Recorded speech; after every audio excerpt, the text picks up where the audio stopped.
Jam hiramat bandiraɓe sehlaɓe heɗotoɓe radio Jowol Sare en garti hannde oɗo ñalawma altine hawri ko 2 lewru septembre hitande ujunnaji 2020 e habaruji moɗon e ɗemgal Pulaar. ɗum noon titre uji meɗen ɓurɗi mawnude ko toon to États-Unis ma en ƴeewa kadi ruttade campagne politique hono kamɓe démocrate en e kamɓe républicain ji. habaruji men international ko ɓuuri hewde hen koko toon to Israël e toon kadi to Venezuela. ɗum woni titre uji men ɓurɗi mawnude oɗo journal. ma en garta dossier ji muɗum joni joni siftinde on toon hannde ko altine 2 lewru septembre hitande ujunnaji 2024.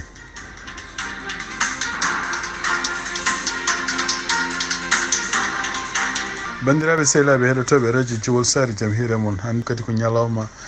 hawri ko feete ko mbiyata fête du travail. ɗum noon ko ɓuuri hewde liggotoɓe États-Unis hannde ko jonde kono noon to banggue campagne hono to banggue politique hono kamɓe démocrate ene wayno ko kamɓe ciiɓi hannde ko wadde campagne ko kanko Kamala Harris. campagne makko ne waɗi hannde yeehi toon étaji tati ɗi ko toon to Michigan, toon to Wisconsin e toon to Pennsylvania. ɗum noon e wayno ko kadi ko kanko Kamala Harris surtout e ɗiɗo nokkuji to Michigan e to Wisconsin o wawi kadi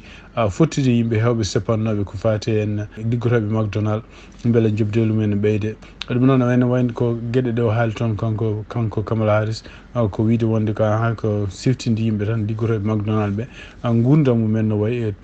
kadi ɗum ɗo kadi kanko hoore makko mo jogui hen ko humpito tawde kanko hoore makko ligginomi McDonald nde woni tijande. caggal muɗum en wayno ko to Pennsylvania toon to Pittsburgh o hirdi kanko président Joe Biden. siftinde on tan ko kanko président Joe Biden ko hannde woni lawol makko gadunol kamɓe ɗiɗo e kawra toon. donc nde mi jeeyi toon kadi ɓe kawri koye yimɓe jeeyaɓe en syndicat liggotoɓe e jamde e ɗum noon kadi ene wayno kadi o siftini kadi o wi wonde ko kala ko fati syndicat parɗe jamde ko États-Unis foti jeytude ɗum ɗon laamuji ɓennuɗi walla duuɓi ɓennuɗi compagnie ji ko wayno japonais ji keptino ɗum ɗon kono ene wayno oɗo sadio o wimaɓe kefti ɗum ɗon. ɗum ɗo fof noon ko ɓeydude wallude hono yimɓe liggotoɓe e ɗiɗo compagnie ji beele ne jogo kadi doole mawɗe. hono kanko président Joe Biden noon o wi wonde ko à partir de hannde kala ɗo yahate mo yaade Kamala Harris o walla ɗum ha gasna. donc e konngudi ɗi ƴefti kanko to Kamala Harris toon to Pennsylvania ko ɗin konngudi aussi ƴeftino toon to Detroit ɗum ɗon Michigan. o wi wonde ko fate syndicat alay saago yimɓe peetan ɗum syndicat ko kañum walli maahi Amérique kadi ko syndicat kadi wawi walli kadi yimɓe ɓe ganduɗa camorani no fewi e jawdi. ɗum noon kadi o haali ɗum koye taw mo huccire yimɓe wonɓe école aji tokosi nokkude sport waɗete toon to Michigan. donc toon to Michigan ene wayno ko nde woni stage nde yimɓe jeeyaɓe syndicat liggotoɓe autoji président muɗum hono biyeteɗo Sean Fein ari toon e kadi e fédération américaine jangguinoɓe kañumen Randy Weingarten kañum tawimo toon e kadi association nationale toppiri fade jangde président muɗum biyeteɗo Becky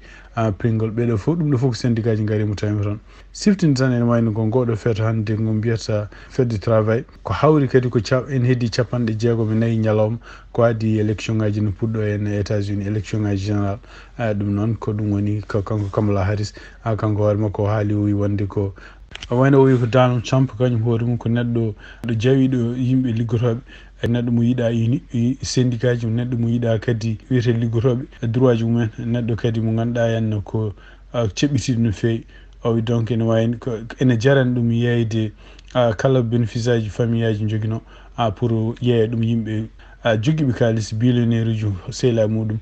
taw ko kañumen dokkata ɗum kalis ɓen kadi taw ko kañumen ko joguiɓe compagnie ji walla joguiɓe ko kañumen goni ligguinoɓe. ɗum noon ko wawi wonde fof no ganda kanko Donald Trump kanko hoore makko kadi o yenni laamu ngu président Joe Biden ardi e Kamala Harris ardi ngu ko laamu ngu ala doole ngu ala fayida. kanko Donald Trump windimi social media. siftinde on tan kadi toon to Michigan en wayno kadi hono gouverneur Michigan Gretchen Whitmer kañum hoore mum ne jeeno e campagne jawɗe makko toon kanko Kamala Harris. ɗum noon kadi ene wayno ko fati gouverneur Walz kañum hoore mum wonno ko Milwaukee. ɗum noon ko kañum hoore mum wondino toon ko yimɓe ɓe ganduɗa hen taw ko jeeyaɓe union. donc wi wonde ko o haali haala kewko toon ko fati union. ɗum no ko kanko gouverneur Tim Walz team was sifting on tan en wayno ko jeno ko subi ko wadi mo subede kanko wals ko parce que yimbe nganda ko en syndicat ji ni jidi mun fewi kanko do gouverneur donc en wayno ko jida dum non hono donc kanko Donald Trump e jadi dum ko senator JD Vance en wayno ko odo altini nyalama altini hande be hay événement goto be jahani donc en wayno Trump hutri odo nyalama ande ko yettade walla yennude harisa surtout haalde no foti prix pétrole et prix kadi ko sodete jeere ko ɗum way tidde eyyi ɗum noon ko ɗum woni ko kanko Donald Trump waɗi donc jiida ɗum ɗon tan siftinde on tan wotiji puɗɗoto toon to Caroline du Nord ko ñande aljuma garoɗo en ɗum wayno ko early voting mbiyata ɗum ñande aljuma nde ko ñanden kamɓe ɓe keɓata kamɓe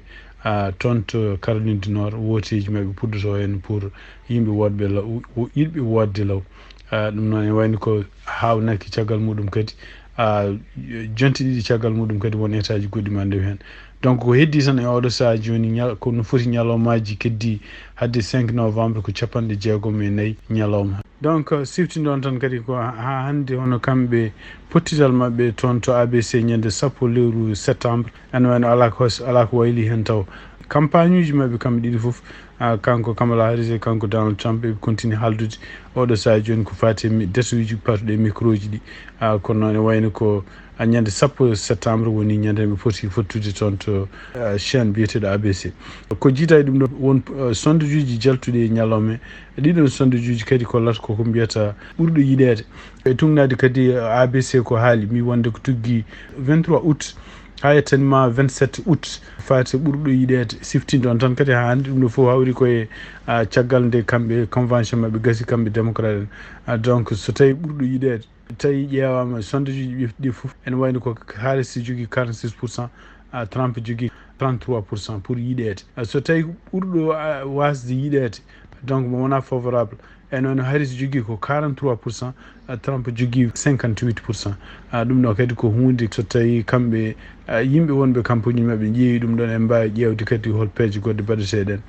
donc e tumnade kadi hande si enen ko haalmi wonde ko campagne makko kanko Donald Trump peeje ɓe keddori joni tan ko ƴewde kadi hol bonnude inde makko kanko Kamala Harris e ɗum noon kadi ko hunde ɓe puɗɗima guila ñanden kono noon hawnaki ɗum ɗon ala ko gasi hen par ce que puɗɗori ko haalde toñji ɗum pan ko debbo walla toñji ɗum par ce que ko ɓaleejo walla gueɗe mbaɗe noon habruji men international guidaɗen ko toon to Venezuela hono kamɓe États-Unis e ñalawma ɓe kepti avion goto mo ganduɗa ko kanko Nicolas Maduro jeyno ɗum oɗon avion noon ɓe kefti ɗum ko toon to République dominicaine ene wayno ko oɗon avion arno toon ko maintenance ko avion mo ganduɗa kanko Nicolas Maduro hutorto somo ɗanno e leyɗele ɗe jokkodiri ɗum ɗon fof noon ala ko nawdi ɗum e woteji baɗɗi toon lebbi ɓennuɗo ɗi oɗo avion kadi ene wayno ko gueɗe ɗi ganduɗa henne kamɓe États-Unis eɓe takki wonde ko gouvernement Maduro sibabude sanction ngaji baɗɗanoɗi muɗum oɗo avion no sodira ko fraude ene wayno oɗo avion soda koye hitande ujunnaji ɗiɗi e nogas tati e kadi ko nden o nawa itta toon to Florida o nawa toon to Venezuela o soda ko ene wona 17 millions Shell compagnie sodinimo avion kanko Nicolas Maduro oɗo avion noɓe mbirini kadi ko avion waɗa équipement way kono Air Force mo États-Unis président muɗum walla vice président mo kutorto oɗo avion kadi kañum fewni ɗum ko compagnie goto biyeteɗo Dassault Falcon avion ene wayno ko toon to Florida o ittino tugnade communiqué gumi toon de département justice mo États-Unis ɓe mbi wonde ko oɗo avion ene jeeya koye kamɓe Venezuela ɓe coodi ɗum taw oɗon saaha ɓe gandi sanction ngaji e jaabol mabɓe noon kamɓe Venezuela ɓe mbi wonde ko ɗum ɗo kadi ko toñangue États-Unis ne continue ne yana e mabɓe ne toñaɓe kamɓe gouvernement mo Venezuela ko wasa respecte ude caggal nde woteji mbaɗa toon to Venezuela e kanko Maduro kadi o waɗa e laamu makko ɗum noon koye mois de juillet ko ɗum kadi ko caɗele gonɗe hakkude États-Unis kadi e Venezuela toke kadi ne ɓeydo hewde toon to Sénégal e jonde ko mbiyata assemblée extraordinaire mo kanko Bassirou Diomaye Faye monnoduno ɗum noon ko hande ñalawma ene wayno ko jonde nde ene caggal débat mabɓe juɗɗo kene wiye hakke ne wona heuriji kewɗi ɓe proposition mbaɗanoɗo ɗon pour changeude constitution toon to Sénégal e surtout kadi koɓe jinno kadi waylude hen surtout kadi ko kanko Bassirou Diomaye Faye laamu mabɓe ko ƴewde kadi momtude hono goomuji ɗiɗi goomu biyeteɗo haut conseil de collectivité territorial e goomu kadi goɗɗo biyete conseil économique et social et environnemental kono ene wayno ko caggal wuuteji ɗum noon ɓe gonni toon ha ken wona 10h30 ene wayno ko ɓe nanodirani donc ene wayno projet pour modification constitution maɓɓe rejetama ko wawi on fof waɗi toon dukoji kewɗi ma gendarmerie yanti hen yaltinde kadi yimɓe tugnade kadi ko radio france haali yimɓe ɓe ganduɗa en taw ko supporteur uji laamu gonnoɓe toon taw kadi yimɓeɓe deeje ɗum noon ene wayno jabodiral kewgal waɗi toon surtout ko wayno député ji ɓeɗo yeewi askan wi kañumen koye mbi wonde ko ɗiɗo changement ji fof ko wawde wallude leydi ndi e wadde kadi gestion ɗiɗo goomuji laamu fof beele kadi ne wawa wallude beele kalis kewɗon wasa bonnede mofte ken won 75 milliards francs CFA ɗum ɗo koye duuɓi 5 garoji député ji ko wayno député ji Benno Bokk Yakaar ɗum noon ko parti mo kanko Macky Sall wonno ɓe mbi wonde ko proposition ngaji ɗi kamɓe ɓe gaddi ɗi ko proposition ngaji kulɓiniɗi ko proposition ngaji kadi ɗi ngala nafoore ngala fof fayida ɗum waɗi donc rejeta hono biyeteɗo Abdoul Mbow kañum surtout yenno ko kañum woni mawɗo groupe Benno Bokk Yakaar o wi wonde ko projet gaddaɗo fof ko ƴewde beele eɓe gagnota e ɗum noon e wayno ko en jogori ƴeftude ko yaasi motion de censure ɗum noon ko censurde hono kanko Ousmane Sonko ɓe mbi kadi e wiide mabɓe tawde Ousmane Sonko en hande ronkama yo ar pour waɗa déclaration muɗum tawde projet mo wi noon joguino ha hande arani ɗum noon ko alay saago firti tan ko Ousmane Sonko wawa wadde ligguey mo sikkuno ene wawi wadde o ko ɗamina tan caggal kadi nde kamɓe ɓe mbasi nanodirde ko fate en modification oɗo constitution ko kanko hawnaki gardude leydi ɗo e 12 lewru septembre no waɗa dissolution assemblée nationale ɗum noon kadi ko droit makko ɗum noon ene wani so assemblée o kadi samminama hawnaki kadi ma woteji keñoraɗi mbat pour ko fatede législative toon to Sénégal habaruji men international cakkitorɗen ko toon to Israël en wayno ko seppuji nen continue waɗa sa joni hande e jamma en tugnade kadi correspondant ji BBC e CNN kamɓe seppoɓe ɓena taari o galle Benjamin Netanyahu e ɗum e tugnade kadi koɓe bindi e kayitaji ɓe jogui ɗi ko alay saago Benjamin Netanyahu signina nanodiral pour dartinde guerre gonɗo toon to Gaza kanko Benjamin Netanyahu noon e nder ko yaltina e télévision o yalti hande ñalawma omo haala mo wiya wonde ko kanko guerre dartoto ko illa o hawi to Maison Blanche caggal nde kanko président Joe Biden on namda est ce que kanko Benjamin Netanyahu won gueɗe ɗe o waɗi hen pour wallude beele Cécile ene dañe ene wayno ko kanko Joe Biden o wi noon ko Benjamin Netanyahu wallani ko wawi wonde wayno wayno kanko président Joe Biden o wi wonde ko ɓe goni koye phase finale pour ko fate beele jenggol darotono siftini ɗon kadi ɗeɗo balɗe ɗi ko toon to Gaza kamɓe Israël e kamɓe kadi Nations Unies e Hamas eɓe mbaɗi dakkodiral pour wallude sukaɓe wonɓe toon beele ne pingue walla ne dokke leɗɗe ko fate en